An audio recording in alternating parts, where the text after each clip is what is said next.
এটা বুঝিনি যে কোটা আন্দোলনের টিকটিকি বড় হতে হতে কুমির হয়ে সেই কুমির আমাদেরকে গিলে খেয়ে ফেলবে।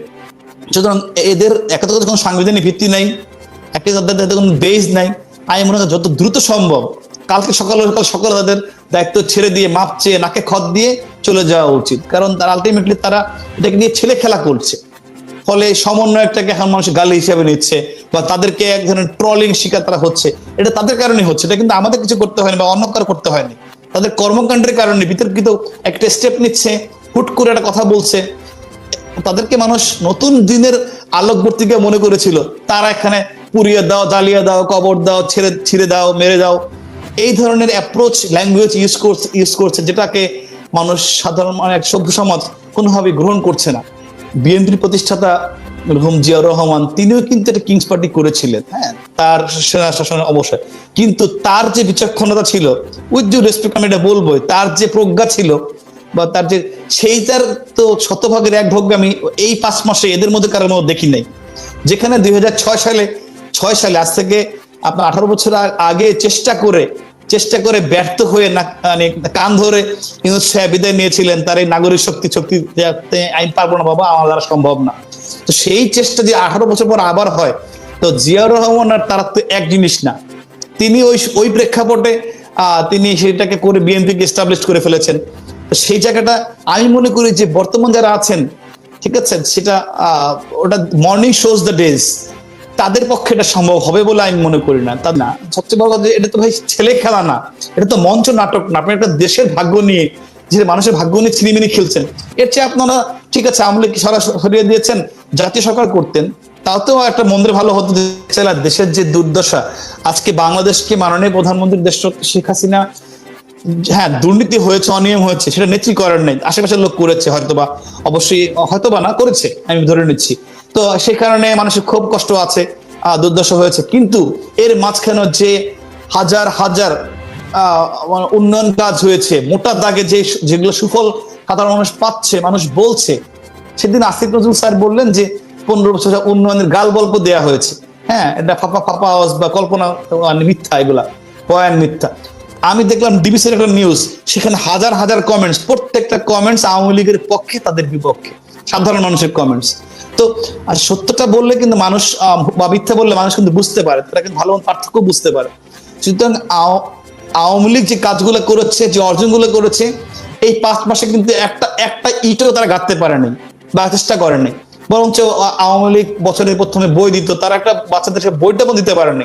এতটা অযোগ্য অথর্ব এই সরকার, সেই গ্রহণযোগ্যতা। হ্যাঁ, মানুষ তাদেরকে ভালো মানে আওয়ামী লীগের বিকল্প হিসেবে, যেহেতু বিএনপি বা জামাতকে মানুষ বিকল্প মনে করে না, তো মনে করেছিল অন্য একটা দল কিছু এসে যে আওয়ামী লীগ মন্দের ভালো, তার চেয়ে ভালো কেউ করে কিনা, হ্যাঁ, তার চেয়ে একটু ভালো হয় কিনা, যে বিএনপি জামাতের চেয়ে আওয়ামী লীগ ভালো, কিন্তু আওয়ামী লীগের চেয়ে ভালো কাউকে পায় কিনা, এই আশায় বুক বেঁধে একটা সার্টেন বড় অংশের মানুষ কিন্তু এই শিক্ষার্থীদের প্রতি ভরসা করে তাদেরকে ভালোবেসে ম্যান্ডেট দিয়ে কিন্তু নিরঙ্কুশ সাপোর্ট দিয়েছিল। আপনি দেখেন যে বাচ্চা ব্যাংক ভেঙে টাকা নিয়ে আসছে, সেই টাকা তারা 9-6 করে সেই টাকার সঠিক ব্যবহারটা তারা করতে পারলো না, বন্যার সময় করতে পারে নাই, আলটিমেটলি সেটাকে এক ধরনের তছরূপ হয়ে গেল। এরকম পরবর্তী কন্টিনিউয়াসলি স্টেপ বাই স্টেপ তারা তাদের যে ক্রেডিবিলিটি জায়গাটা কিন্তু তারা মানে প্রমাণ করতে পারে নাই। মাহফুজ, এই তো আমার ডিপার্টমেন্টের, সে হুট করে একটা কি বলে একটা দিল, পালনবাদ দিল, তারপরে আবার কি বললো, মানে বাস্তবতা বিবর্জিত যে কর্মকাণ্ড, একটা ম্যাপ দিল পুরো আপনার ডিস্টেন্স, যেখানে মানে 47-এর বিষয়টা তিনি আবার এইভাবে নিয়ে এসে অহেতুক বিতর্ক সৃষ্টি করে আমাদেরকে পুরো জাতিকে বিপদে ফেলার একটা চেষ্টা, একটা যুদ্ধ লাগানোর একটা মানে চেষ্টা হলো। তো আমার মনে হয় তাকে দেখে পরবর্তীতে ডোনাল্ড ট্রাম্প ইন্সপায়ার হয়েছে, ঠিক আছে, নিয়ে নিবে। তো যাই, বিষয়টা হচ্ছে যে এই ধরনের বাস্তবতা বিবর্জিত কাজগুলো করে কিন্তু আলটিমেটলি আমাদের পুরো জাতিকে, তারা এখন সরকারে আছে, বাংলাদেশকে রিপ্রেজেন্ট করছে, পুরো জাতিকে বিপদে ফেলছে। হ্যাঁ, আজকে আপনি যতগুলো আপনার বৈশ্বিক মানদণ্ড আছে, আজকে পাসপোর্টের আপনি দেখলেন 3 ধাপ নিচে নেমেছে, মানে শক্তিশালী পাসপোর্টের তালিকায়। অনেক দেশে আমাদের পাসপোর্টের যেখানে আগে ভিসা লাগতো, এখন ভিসা লাগছে, অনেক ভিসা দিচ্ছে না। এই যে কাজগুলো হচ্ছে, এটা কিন্তু আমাদের এই সমস্ত হটকারী কর্মকাণ্ডের কারণে, যে দেশের গভর্নমেন্ট স্টেবল না, যেখানে সেখানে সাধারণ মানুষের প্রতি মানুষের নেতিবাচক ধারণা সৃষ্টি হবেই। এবং প্রতিনিয়ত এমন যে কাজগুলো হচ্ছে, দেখেন আজকে জাজিরাতে একজন ওসিকে আমার ধারণা তাকে মেরে ফেলা হয়েছে, তাকে গলায় ফাঁস দিয়ে জানলার সামনে ঝুলে দেওয়া। এমন কোনো দিন নাই যে দিন আপনার 10টা-20টা এরকম শুধু নর্মাল মার্ডার না, সিভিয়ার নৃশংস হত্যাকাণ্ডের খবর আমরা পাচ্ছি না, ধর্ষণের খবর পাচ্ছি না, এবং সেগুলো বিচার হচ্ছে না।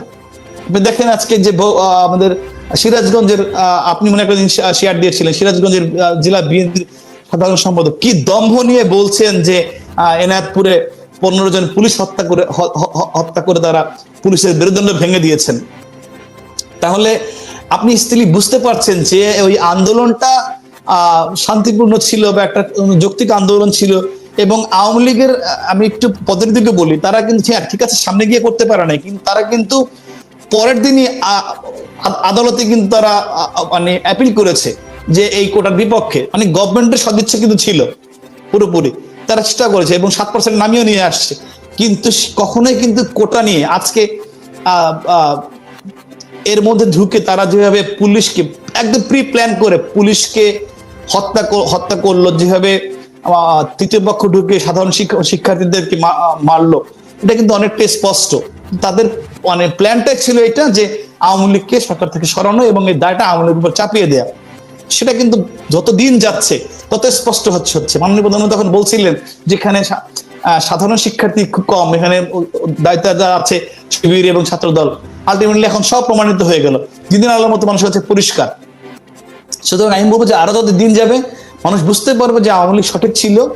মানুষ কিন্তু দিন শেষে আমি বলবো যে আওয়ামী লীগকে চায়, আওয়ামী লীগকে ভালোবাসে, আওয়ামী লীগকে চায়, কিন্তু তারা পরিশুদ্ধ আওয়ামী লীগকে চায়। তো এইটা আওয়ামী লীগের জন্য একটা সুযোগ। আমি বলবো যে এই সুযোগটা আওয়ামী লীগকে অবশ্যই কাজে লাগানো উচিত। যে তাদের যে লুপহোলস গুলো ছিল, সেসব কারণে যেসবগুলো স্পেসিফিক রিজনে মানুষ তাদের মধ্যে ক্ষুব্ধ ছিল। বর্তমান সরকার সম্পূর্ণ জামাতি ব্যাক্ট, বিশেষ করে জামাত যেহেতু একটা ম্যাটিকুলাস ডিজাইন প্রোগ্রামের মাধ্যমে এই আন্দোলনটাকে আপনার এই ঘুরিয়ে প্রথমে কোটা থেকে 9 দফা, 9 থেকে 1 দফা নিয়ে গিয়ে এই মানে ষড়যন্ত্রটাকে সফল করেছে। তো সেখানে তাদের মন মতো তাদের সেখানে বিএনপি কিন্তু অনেক ক্ষেত্রে স্পেস পাচ্ছে না। তারা যেভাবে চাচ্ছে, যে ডিজাইনে চাচ্ছে, সেই ডিজাইনেই সেই ফরমায়েশে এই সরকার চলছে। তো সেটা সবচেয়ে বড় এক্সাম্পল হচ্ছে আমাদের মহান মুক্তিযুদ্ধের পুরো যে সেন্টিমেন্টটাকে বিতর্কিত করার চেষ্টা করা তাদের এজেন্ডাকে দিয়ে কন্টিনিউয়াসলি হচ্ছে, একটার পর একটা। আপনি কোনটা থেকে কোনটা বলবেন? আজকে আমাদের জাতীয় সঙ্গীত চলে যাচ্ছে পাঠ্যপুস্তকের শেষে, এটা জাতীয় পতাকা চলে যাচ্ছে শেষে, এটা মানার মতো ঘটনা। এরকম বহু ঘটনা তারা ঘটছে। জয় বাংলাকে তারা নিষিদ্ধ করে দিচ্ছে, বাতিল করে দিচ্ছে, বহু ঘটনা এরকম কন্টিনিউয়াসলি তারা করে যাচ্ছে। তো এইটাকে তারা একই সঙ্গে দুইটা কাজ করছে। একটা হচ্ছে মানে 71-এর তাদের যে ভুলটাকে, সে ভুল স্বীকার না করে সেটাকে তারা সঠিক করার জন্য, যেটা আদতে কখনো সফল হয় না, 53 বছর হয় না, সামনেও হবে না, সেই চেষ্টাটা তারা করছে মুক্তিযুদ্ধকে বিতর্কিত করা, মুক্তিযুদ্ধের বিকৃতি করা। এবং বর্তমানে যাদেরকে দিয়ে আপনার এই যে দেখেন আমাদের শ্রদ্ধেয় উপদেষ্টা রেজওয়ানা হাসান, তিনি একজন স্বীকৃত যুদ্ধাপরাধীর সন্তান। এরকম এই সরকার সাথে সংশ্লিষ্ট যারা আছেন তাদের ব্যাকগ্রাউন্ড আপনি খুঁজেন, গুম কমিশনে যে আছেন তার বাবা কিন্তু মানে আপনার এই শান্তি কমিটিতে ছিলেন। এরকম সরাসরি যুক্ত মুক্তিযুদ্ধের বিপক্ষ শক্তি, তারা তাদের ফরমায়েশি একটা অংশ তাদের মন মতো চাপিয়ে দেওয়ার চেষ্টা করছে, যেটা বাংলাদেশের মানুষ কখনোই গ্রহণ করবে না, এমন এটা সফল হবে না। ধরেন তারা যে কাজগুলো করছে, যেভাবে করছে, 72 সংবিধানকে ছুটে ফেরত যাচ্ছে, এটা কিন্তু বাংলার মানুষ এখন সচেতন, এখন তারা জানে, তারা বুঝতে পেরেছে তারা কি ভুল করেছে। এই একটা সাধারণ সরল একটা কোটা আন্দোলনে শিক্ষার্থীদেরকে মুক্তিযুদ্ধে তাকিয়ে তারা সাপোর্ট দিয়ে আদৌ তারা দেশের কত বড় ক্ষতি করেছে, এটা কিন্তু অধিকাংশ মানুষ অনুধাবন করতে পারছে। সুতরাং তাদের এই সাধারণ সচেতন মানুষের মানে তাদের প্রতিবাদে, তাদের লেখনীতে, তাদের কর্মাচরণের মাধ্যমে কিন্তু তারা বয়কট হয়ে যাবে। এবং এই ধরনের, এবং তারা সংস্কারের যে কাজগুলো করছে অধিকাংশই কিন্তু আলোর মুখ দেখছে না। আপনি দেখেন যে সংস্কারের যে সত্যিকারের সংস্কার, তাদের মন মতো তাদের সুবিধার সংস্কার তারা করছে, যেটা যে কোনো রাজনৈতিক সরকার আসলে চাইলে 1 মিনিটে সব বাতিল করে দিতে পারে। তাহলে এই সংস্কারটা করে আসলে কি লাভ হচ্ছে বা কিভাবে হচ্ছে সেটা আমরা বুঝতে পারছি না।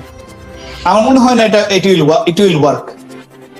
প্রত্যেক ক্ষেত্রে, আপনি সংবিধানের ক্ষেত্রে বলেন বা যে যে ক্ষেত্রে দেখেন, আপনার জনপ্রশাসনে সংস্কার করলে সেই সেক্টরের যারা এক্সপার্ট আছে তাদেরকে নিয়ে করেন, কিন্তু একটা বাচ্চা ছেলে অনার্স পাস করে নাই, তাকে আপনি নিয়ে গেলেন জনপ্রশাসন সংস্কার করার কমিটিতে এবং তাকে বলছেন সে জেল কেটেছে, এই কারণে তাকে শুনতে হবে। মানে লজিক গুলো আপনি চিন্তা করেন যে এদের কতটা লেম, এদের কথাবার্তা, কর্মকাণ্ড, যে এগুলোর প্রতি মানুষ আস্থা কিভাবে রাখবে? আস্থা রাখার মতো কোনো কাজ তারা আদৌ এই পর্যন্ত করেছে কিনা, এটা নিজেকে প্রশ্ন করলে কিন্তু যারা সোশ্যাল মিডিয়া দেখছে বা যারা সংবাদ দিকে চোখ রাখছে, প্রতিটা স্টেপে তারা যে ভুলগুলো করছে, যেগুলো কিন্তু মানুষের কাছে পরিষ্কার, এগুলো টিকবে না, ধোপে টিকবে না। Thank you. যখন পার্টি অফিস থেকে চলে আসলাম সন্ধ্যায়, তখন তো পরিস্থিতি বুঝতে পারছিলাম যে আসলে খুব খারাপ দিকে যাচ্ছে।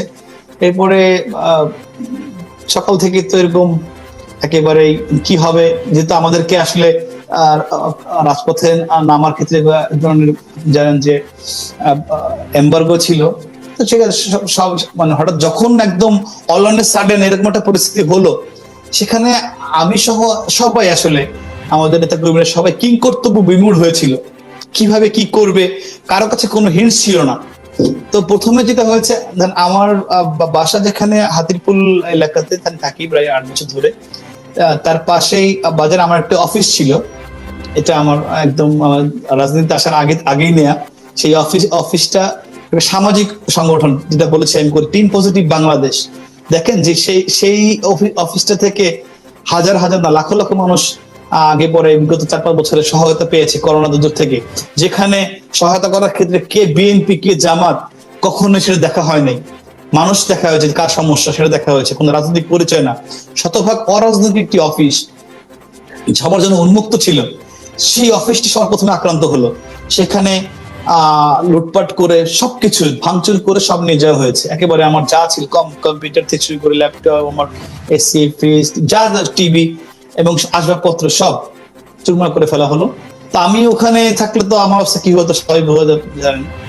এরপরেই তারা একটা বড় বৃহৎ অংশ আমি যে বাসায় থাকি, আমি সেটটা হয়েছি, এটা হচ্ছে যে আমাকে টার্গেট করে তারা গিয়েছিল।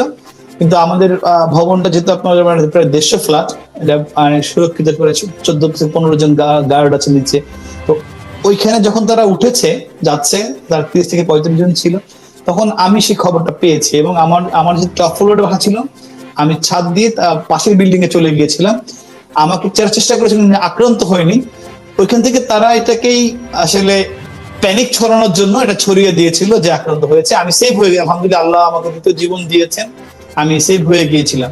এবং টার্গেট করে তারা চেষ্টা করেছিল একাধিকবার, কিন্তু আমি ধন্যবাদ জানাই আমাদের যারা মালিক সমিতি রয়েছে এবং যারা বাসিন্দা ছিলেন, তারা এটা প্রতিরোধ করেছেন। তারা বলেছেন যে এখানে কিছু করা যাবে না, তিনি নেই, বলে গেছেন। আমি যখন বের হয়ে গেছিলাম পাশের ভবন গিয়ে, আল্লাহ আমাকে সেভ করে দিয়েছে আর কি। তো তারা চেষ্টা করেছিল, কিন্তু ওই ছবিটা আমার না, এটাকে এডিট করে প্যানিক ছড়ানোর জন্য ছড়িয়ে